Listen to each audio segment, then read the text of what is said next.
नमस्कार। खेलों पर हमारे साप्ताहिक कार्यक्रम गेम ऑन में आपका स्वागत है। मैं हूं सुचित्रा। गेम ऑन में सबसे पहली खबर जिसकी आज हम बात करेंगे वो है शीतल देवी, जो बन गई हैं भारत की पहली विश्व चैंपियन पैरा तीरंदाजी में। वहीं जो दूसरी खबर रहेगी बड़ी, वो रहेगी एशिया कप का फाइनल। एशिया कप के 41 साल के इतिहास में पहली बार भारत और पाकिस्तान फाइनल में आमने सामने होंगे।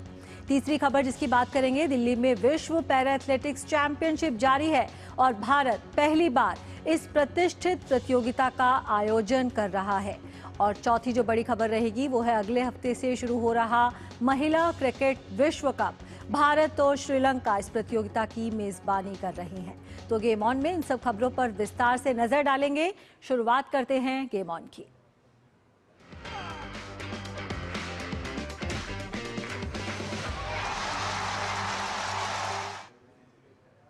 सबसे पहले बात शीतल देवी की। दक्षिण कोरिया में आयोजित विश्व पैरा तीरंदाजी चैंपियनशिप में भारत को शीतल देवी के रूप में पहला विश्व चैंपियन मिल गया है। शीतल देवी ने महिला कंपाउंड ओपन फाइनल में दुनिया की नंबर 1 पैरा तीरंदाज तुर्की की ओजनूर को हराकर स्वर्ण पदक जीता। स्वर्ण पदक मैच को शीतल ने 146-143 से अपने नाम किया। इस तरह रोमांचक मुकाबले में शीतल ने 3 बार की विश्व चैंपियन और 2024 पेरिस पैरालंपिक की स्वर्ण पदक विजेता ओजनूर को मात दी। ये शीतल का इस प्रतियोगिता में तीसरा पदक रहा। शीतल देवी ने सरिता धाना के साथ महिला कंपाउंड ओपन टीम इवेंट में रजत पदक जीता। इसके बाद शीतल ने तोमन कुमार के साथ मिश्रित टीम कंपाउंड ओपन इवेंट में कांस्य पदक जीता। तो पैरा तीरंदाजी विश्व चैंपियनशिप में ऐतिहासिक प्रदर्शन शीतल देवी का। सिर्फ 18 साल की उम्र में इतिहास रचा है शीतल देवी ने। इसी प्रतियोगिता में दोहरी कामयाबी मिली है। दक्षिण कोरिया में आयोजित विश्व पैरा तीरंदाजी चैंपियनशिप में पुरुषों के कंपाउंड ओपन निजी वर्ग में स्वर्ण और रजत पदक भारत के ही नाम रहा। भारत के उभरते हुए अंतर्राष्ट्रीय तीरंदाज तोमन कुमार ने फाइनल में पैरालंपिक कांस्य पदक विजेता राकेश कुमार को मात दी। इस तरह तोमन कुमार को स्वर्ण पदक मिला, वहीं रजत पदक भारत के ही राकेश कुमार के नाम रहा। दोहरी कामयाबी मिली है भारत को पुरुषों के कंपाउंड ओपन निजी वर्ग में पैरा तीरंदाजी विश्व चैंपियनशिप में।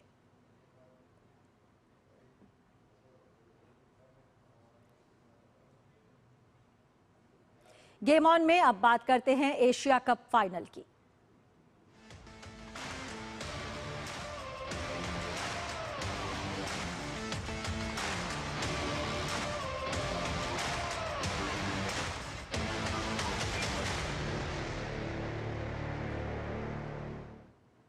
एशिया कप 2025 का फाइनल मुकाबला रविवार को भारत और पाकिस्तान के बीच होने जा रहा है।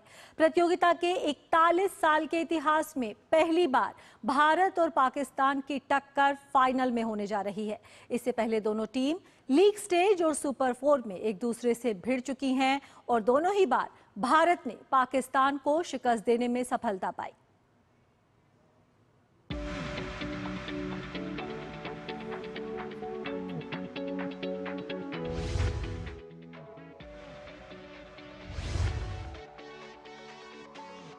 एशिया कप अब अपने अंतिम मुकाम पर पहुंच चुका है। एशिया की शीर्ष 8 टीमों के बीच हुए संघर्षपूर्ण मुकाबलों के बाद फाइनल की टीम तय हो गई है। इसी के साथ अब क्रिकेट फैंस को मिलेगा वह मुकाबला जो इस टूर्नामेंट का सबसे ज्यादा रोमांचक होने वाला है। खिताबी मुकाबले में अजय टीम भारत के सामने होगी औसत प्रदर्शन की बदौलत फाइनल में पहुंचने वाली पाकिस्तान की टीम। फाइनल मुकाबला इतिहास रचने जा रहा है। 41 सालों के इतिहास में ये पहला मौका होगा कि जब भारत और पाकिस्तान की टीमें खिताबी भिड़ंत के लिए आमने सामने होंगी। साल 1984 में पहली बार एशिया कप खेला गया। उसके बाद अब तक 17 बार एशिया कप का आयोजन हुआ। 1984 से लेकर 2025 के बीच 41 सालों का फासला है, लेकिन ऐसा पहली बार होगा कि भारत पाकिस्तान इस प्रतिष्ठित टूर्नामेंट के फाइनल में पहली बार एक दूसरे के आमने सामने होंगे। भारत इस टूर्नामेंट का 8 बार फाइनल जीता है। इनमें साल 1984, 1988, 1990 और 91, 1995, 2010, 2016, 2018 और 2023 शामिल हैं। वहीं पाकिस्तान केवल 2 बार साल 2000 और 2012 में ये कप जीता है। भारतीय टीम एशिया कप में 3 बार रनर अप भी रही है। एशिया कप में अगर दोनों टीमों के बीच हुए मुकाबलों की तुलना करें तो पलड़ा भारत का ही भारी नजर आता है।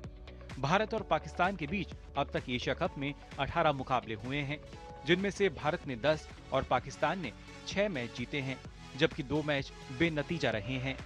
अजय, टीम इंडिया की नजर हैट्रिक पर। एशिया कप 2025 में टीम इंडिया ने अपने सभी 6 मुकाबले जीते हैं। एशिया कप 2025 में ये तीसरी भिड़ंत होगी जब दोनों टीमें आमने सामने होंगी। ग्रुप चरण में सूर्य कुमार यादव की कप्तानी में भारत ने पाकिस्तान को 7 विकेट से हराया था। सुपर 4 में भारतीय टीम ने सलमान आगा की अगुवाई वाली पाकिस्तान टीम को 6 विकेट से मात दी। अब फाइनल में भी टीम इंडिया हैट्रिक पूरी करने के इरादे से उतरेगी। भारत को जीत का प्रबल दावेदार तो माना जा रहा है, लेकिन पाकिस्तान के खिलाफ खिताबी मुकाबले में भारत का बहुत अच्छा रिकॉर्ड नहीं है। भारत और पाकिस्तान ने 5 से ज्यादा टीमों वाले सीमित ओवरों के टूर्नामेंट में 5 बार फाइनल खेला है। इनमें से भारतीय टीम ने 1985 में हुए Benson and hedges world championship of cricket और 2007 में हुए पहले T20 वर्ल्ड कप में पाकिस्तान को पटखनी देने में सफलता पाई थी। Sports desk, DD news. तो रविवार को यानी कल भारत और पाकिस्तान के बीच खेला जाएगा एशिया कप का फाइनल और प्रतियोगिता के 41 साल के इतिहास में पहली बार भारत और पाकिस्तान इस प्रतियोगिता के फाइनल में मिलेंगे। और हमारे साथ दुबई से जुड़ गए हैं हमारे संवाददाता मुकेश शुक्ला। जी मुकेश, प्रतियोगिता के इतिहास में पहली बार भारत और पाकिस्तान के बीच फाइनल खेला जाएगा। 2 बार भारतीय टीम हरा चुकी है पाकिस्तान को एशिया कप 2025 में। क्या जीत की हैट्रिक लगाने के लिए तैयार है भारतीय टीम? बिल्कुल सुचित्रा, जीत की हैट्रिक लगाने के लिए भारतीय टीम तैयार है। जिस तरह से ओवरऑल परफॉर्मेंस देखी जाए पूरे टूर्नामेंट में शानदार रही है। अगर बीता मुकाबला देखें श्रीलंका के साथ, वो काफी रोमांचक रहा, जिसकी सभी को उम्मीद थी। ऐसा पूरा एशिया कप में मैच देखने को नहीं मिला।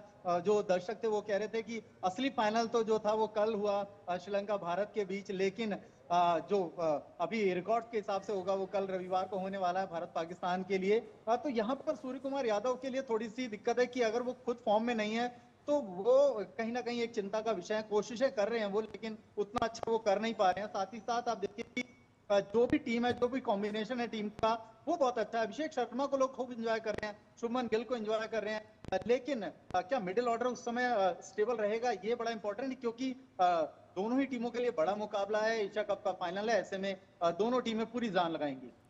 मुकेश, एक खिलाड़ी जिस पर सबकी नजर रहेगी वो है अभिषेक शर्मा। लगातार शानदार प्रदर्शन कर रहे हैं, भारत की हर जीत में अहम भूमिका निभाई है उन्होंने। रिकॉर्ड भी तोड़ चुके हैं विराट कोहली का। किस तरह से देखते हैं, एक मैच और है उनके पास एशिया कप 2025 में, उनसे काफी उम्मीद रहेगी भारतीय टीम को और क्रिकेट प्रशंसकों को। बिल्कुल सुचित्रा, नो डाउट बहुत अच्छे खिलाड़ी हैं, बड़े यंग खिलाड़ी हैं और सभी उनकी तारीफ कर रहे हैं। कल वसीम अकरम जब मीडिया बॉक्स में थे वो खुद भी कह रहे थे इतना युवा टैलेंटेड बल्लेबाज है। ऐसे ही बल्लेबाजों की है जरूरत। अगर भारत को देखा जाए, खिलाड़ियों को देखा जाए, खेल को देखा जाए तो काफी इंपॉर्टेंट है। और एशिया कप जब हो रहा है गल्फ में तो इसको लेकर के एक अलग ही रोमांच, एक अलग ही मजा जो है वो खिलाड़ियों के बीच देखने को मिल रहा है। जी बिल्कुल, अभिषेक शर्मा पर नजर रहेगी। वहीं ये भी कोशिश रहेगी भारतीय टीम की कि फील्डिंग में जो भी कमियां नजर आई हैं उन पर पार पाए और पहली बार मिल रही है पाकिस्तान से फाइनल में और इस मैच को भी जीते और जीत की हैट्रिक लगाए। बहुत बहुत शुक्रिया मुकेश हमारे साथ जुड़ने के लिए। बात करते हैं विश्व पैरा एथलेटिक्स चैंपियनशिप की। दिल्ली में चल रही विश्व पैरा एथलेटिक्स चैंपियनशिप में दुनिया भर के पैरा एथलीट अपने खेल कौशल का प्रदर्शन कर रहे हैं। पहली बार भारत इस प्रतिष्ठित प्रतियोगिता की मेजबानी कर रहा है।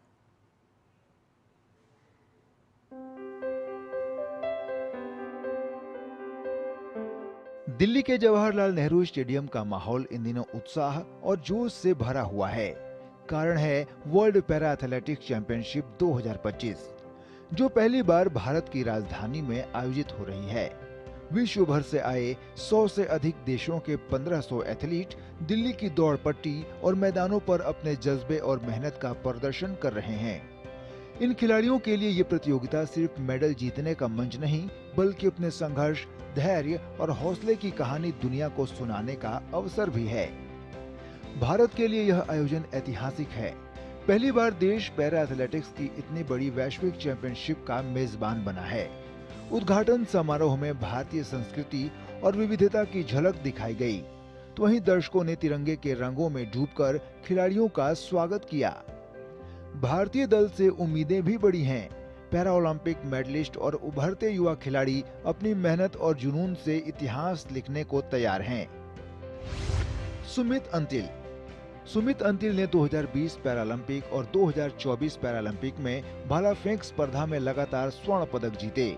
पेरिस में उन्होंने 70.59 मीटर का नया पैरालंपिक रिकॉर्ड बनाया। 2020 पैरालंपिक के दौरान अंतिल ने 68.55 मीटर का विश्व रिकॉर्ड बनाकर स्वर्ण पदक जीता। योगेश कथुनिया ने बर्लिन में आयोजित 2018 विश्व पैरा एथलेटिक्स यूरोपीय चैंपियनशिप में 45.18 मीटर तक डिस्कस थ्रो फेंककर विश्व रिकॉर्ड बनाया। अब तक उनका सर्वोच्च प्रदर्शन 2020 ग्रीष्मकालीन पैरालंपिक में पुरुषों की डिस्कस थ्रो रजत पदक के रूप में रहा। नवदीप सिंह हरियाणा के पानीपत जिले के रहने वाले नवदीप 2017 में एशियाई युवा पैरा खेलों में स्वर्ण पदक जीत चुके हैं। उन्होंने 2019 में स्विट्जरलैंड में विश्व जूनियर पैरा एथलेटिक्स चैंपियनशिप में एक और स्वर्ण पदक अपने नाम किया। फिर पेरिस ओलंपिक में 47.32 मीटर तक सर्वश्रेष्ठ थ्रो फेंककर न केवल स्वर्ण पदक जीता, बल्कि F41 वर्ग में पैरालंपिक रिकॉर्ड भी तोड़ दिया। धर्मवीर ने पेरिस पैरालंपिक में 34.92 मीटर के सर्वश्रेष्ठ थ्रो के साथ स्वर्ण पदक जीता। इस थ्रो ने एशियाई रिकॉर्ड भी तोड़ा। उन्होंने 2022 में हांगझाऊ में हुए एशियाई पैरा खेलों में रजत पदक हासिल किया था। निशात कुमार 24 साल की उम्र में निशात कुमार का प्रदर्शन बेहद प्रभावशाली रहा है। उनकी उपलब्धि में 3 विश्व चैंपियनशिप पदक और पैरालंपिक में 2 रजत पदक शामिल हैं।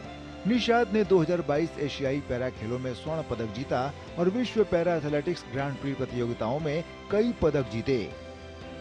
Sports desk, DD news.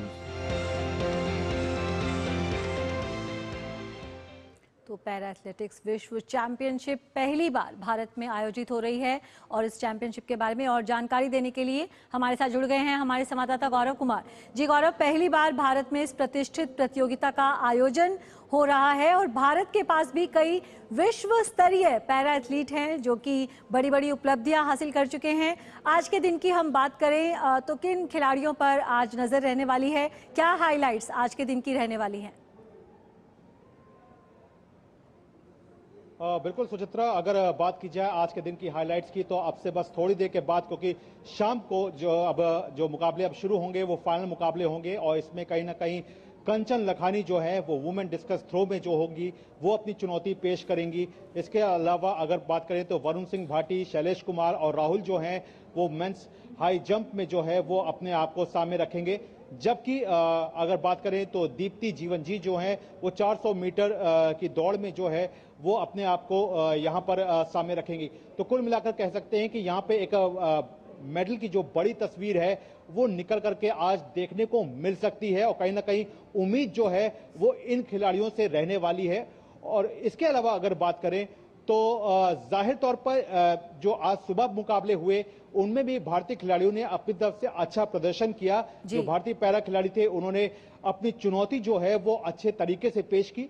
लेकिन सबसे बड़ी बात क्या होती है कि जिस तरह से ये पूरा चैंपियनशिप जो है वो आयोजित हो रही है वो अपने आप में एक बड़ी एक तस्वीर जो है वो पेश कर रही है। क्योंकि ये कहना पड़ेगा कि 2010 के कॉमनवेल्थ गेम्स के बाद से दिल्ली जो है वो एक बड़ी प्रतियोगिता का जो आयोजन जो है वो पैरा वर्ल्ड चैंपियनशिप के रूप में आयोजन उसका कर रही है, मेजबानी कर रही है। तो जब पैरा गेम्स का जब भी आप आयोजन करते हैं, जो पैरा एथलीटों के लिए जब आप सामने आते हैं तो फिर चुनौतियां जो होती हैं वो कहीं ना कहीं बहुत ज्यादा बड़ी हो जाती है। क्योंकि उनके अकोमोडेशन से लेकर के, उनके ट्रांसपोर्टेशन को लेकर के, उनकी ट्रेनिंग को लेकर के, तो उस सब तस्वीरों को जो है वो बेहद अच्छे तरीके से यहाँ पर तस्वीर जो है वो निकलकर सामने आई है। जो सुविधाएं हैं, अंतर्राष्ट्रीय स्तर के जो खिलाड़ी हैं उनको भी बेहद भाई हैं। और बड़ी बात क्या है कि जो मोंडो ट्रैक है, जो अंतर्राष्ट्रीय स्तर का जो मोंडो ट्रैक यहाँ पर स्थापित किया गया है ताकि जो पैरा खिलाड़ी हैं वो अपने कंपटीशन के दौरान फिसले नहीं, उसको बहुत अच्छे तरीके से सामने रखा गया है। उस पर काफी लागत भी आई है, लेकिन उस पे जो इवेंट्स हुए हैं वो वाकई अपने आप को एक तस्वीर ये पेश कर रहे हैं कि जब भारत इस बात को सामने रखता है कि हम मेजबानी जो है वो 2030 की के कर रहे हैं और साथ ही साथ 2036 की जो मेजबानी है उसके लिए हम अपने आप को दावा जो है वो सामने रख रहे हैं। तो ये पूरी तस्वीर जो है वो दिखाती है कि इस तरह की मेजबानी से उस तस्वीर को एक बुलंदी मिलती है। बिल्कुल गौरव, पिछले कुछ समय में हमने देखा है कि पैरा खेलों में एक नई क्रांति देखने को मिली है, चाहे बात एशियन गेम्स की हो, चाहे बात पैरालंपिक की हो। भारत का जो प्रदर्शन रहा है, रिकॉर्ड तोड़ प्रदर्शन रहा है, और अब विश्व स्तर की किसी बड़ी प्रतियोगिता की पैरा एथलीट्स के लिए भारत पहली बार मेजबानी कर रहा है। आप मानते हैं कि ये जो प्रतियोगिता है भारतीय पैरा एथलीटों के लिए मील का एक नया पत्थर साबित होगी? बिल्कुल सुचित्रा, इसमें कोई दो राय नहीं, क्योंकि जिस तरह से अगर आप आज का अगर उदाहरण देखें तो कंचन लखानी जो है वो पैरा खेलो इंडिया गेम्स से ही निकली हैं। वहां पे उन्होंने डिस्कस थ्रो में गोल्ड मेडल हासिल किया था और आज पैरा वर्ल्ड चैंपियनशिप में वो अपने मुकाबले के लिए तैयार हो रही हैं, फाइनल मुकाबले के लिए तैयार हो रही हैं, जहां पे निगाहें जो है वो कहीं ना कहीं मेडल पर लगा रही हैं। तो इन खेलों को लेकर के जिस तरह की जो तैयारी जो जमीनी स्तर पर होनी चाहिए वो लगातार प्रयासरत है, वो लगातार सामने हो रही है। हर समय इस बात का ध्यान रखा जाता है कि जो पैरा खिलाड़ी हैं उनके लिए स्पेशल ट्रेनिंग का हमेशा बंदोबस्त किया जाता है कि उनको किसी भी तरह की कोई ट्रेनिंग के दौरान कोई दिक्कत ना आए, उन्हें जमीनी स्तर पर हर तरीके की सुविधा मिले, उन्हें बुनियादी स्तर पर अपने घर के आसपास ही ट्रेनिंग की सुविधा मिले। इस सब की पूरी एक योजना बना करके सामने रखी जाती है और उस योजना को इस तरह के जब इवेंट्स आते हैं तो उसमें कहीं ना कहीं एक बेहतर तस्वीर जो है वो निकल करके आती है कि जब आज कहना चाहिए कि आज पहला दिन है पैरा एथलेटिक्स वर्ल्ड चैंपियनशिप का, और उसमें जो है भारत के चार जो श्रेणियां हैं उसमें जो भारतीय खिलाड़ी हैं, भारतीय पैरा खिलाड़ी हैं, अपने आप को मेडल के लिए सामने रखेंगी। तो ये कहीं ना कहीं एक सशक्त तस्वीर को भी दिखाती है कि हम न केवल बाकी खेलों की तरह से हम पैरा खेलों में भी अपने आप को लगातार मजबूती के साथ सामने रख रहे हैं। अगर आज के खिलाड़ियों की अगर बात करें तो अगर दीप्ति की बात करें तो इन्होंने पैरालंपिक में जो कि पेरिस पैरालंपिक में इन्होंने ब्रॉन्ज मेडल जो है वो इन्होंने हासिल किया था। तो आज इनसे एक बार फिर से वही तस्वीर को सच करने की रहेगी कि वर्ल्ड चैंपियनशिप में एक बार फिर से वो अपने आप को केवल सामने रखे बल्कि फाइनल में आज पदक की जो तस्वीर है उसको भी पूरी तरह से पूर्ण करें। जी बिल्कुल, यही उम्मीद है कि भारत पहली बार मेजबानी कर रहा है और भारत के जो खिलाड़ी हैं वो भी शानदार प्रदर्शन करें इस प्रतियोगिता में। बहुत बहुत शुक्रिया गौरव हमारे साथ जुड़ने के लिए। बात करते हैं महिला क्रिकेट विश्व कप की। महिला क्रिकेट विश्व कप 2025 की शुरुआत 30 सितंबर से होने जा रही है। विश्व कप की मेजबानी भारत और श्रीलंका संयुक्त रूप से कर रहे हैं। प्रतियोगिता का पहला मैच 30 सितंबर को गुवाहाटी में खेला जाएगा। इस बार इस प्रतियोगिता में कुल 8 टीम हिस्सा ले रही हैं। यह विश्व cup round robin group stage में खेला जाएगा और शीर्ष 4 टीम सेमीफाइनल में पहुंचेंगी। महिला क्रिकेट विश्व कप का 13वां संस्करण 30 सितंबर से शुरू होने जा रहा है।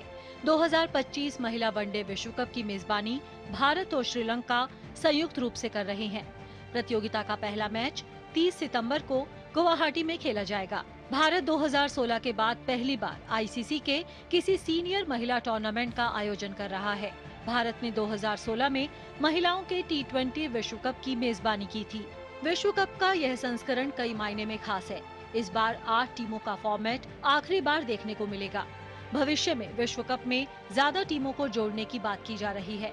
विश्व कप की शुरुआत से अब तक कुल 15 टीम विश्व कप में हिस्सा ले चुकी हैं, लेकिन सिर्फ 3 टीम इंग्लैंड, ऑस्ट्रेलिया और न्यूजीलैंड ही विश्व कप की ट्रॉफी अपने नाम कर सकी हैं। ऑस्ट्रेलिया विश्व कप के इतिहास की सफलतम टीम है और उसने 7 बार ये खिताब अपने नाम किया है। इंग्लैंड की टीम 4 बार विश्व चैंपियन बनी है, वहीं न्यूजीलैंड ने 1 बार खिताब जीतने में कामयाबी पाई है। भारतीय टीम की बात करें तो भारत ने 12 में से कुल 11 संस्करण में हिस्सा लिया है। भारतीय टीम ने सिर्फ पहले संस्करण में हिस्सा नहीं लिया था, लेकिन उसके बाद से भारतीय टीम हर विश्व कप का हिस्सा रही है।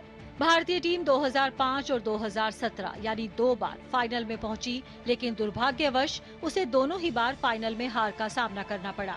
भारत ने 3 बार 1978, 1997 और 2013 में महिला विश्व कप की मेजबानी की है। इस बार भारत एक बार फिर संयुक्त मेजबान के रूप में सामने है। इस बार प्रतियोगिता में कुल 8 टीम हिस्सा ले रही हैं। इनमें मेजबान भारत, मौजूदा चैंपियन ऑस्ट्रेलिया, इंग्लैंड, दक्षिण अफ्रीका, T20 चैंपियन न्यूजीलैंड, सहमेजबान श्रीलंका, बांग्लादेश और पाकिस्तान शामिल हैं। यह प्रतियोगिता राउंड रॉबिन ग्रुप स्टेज में खेली जाएगी और शीर्ष 4 टीम सेमीफाइनल में जगह बनाएंगी। आईसीसी ने महिला विश्व कप के लिए पहली बार अधिकारियों का ऑल फीमेल पैनल नियुक्त किया है। Sports desk, DD news. West Indies के खिलाफ आगामी टेस्ट सीरीज के लिए 15 सदस्यीय भारतीय क्रिकेट टीम का ऐलान कर दिया गया है। शुभमन गिल इस टीम के कप्तान हैं, वहीं रविंद्र जडेजा टीम के उप कप्तान हैं। इनके अलावा इस टीम में यशस्वी जायसवाल, केएल राहुल, साई सुदर्शन, देवदत्त पडिक्कल, ध्रुव जुरैल, वॉशिंगटन सुंदर, जसप्रीत बुमराह, अक्षर पटेल,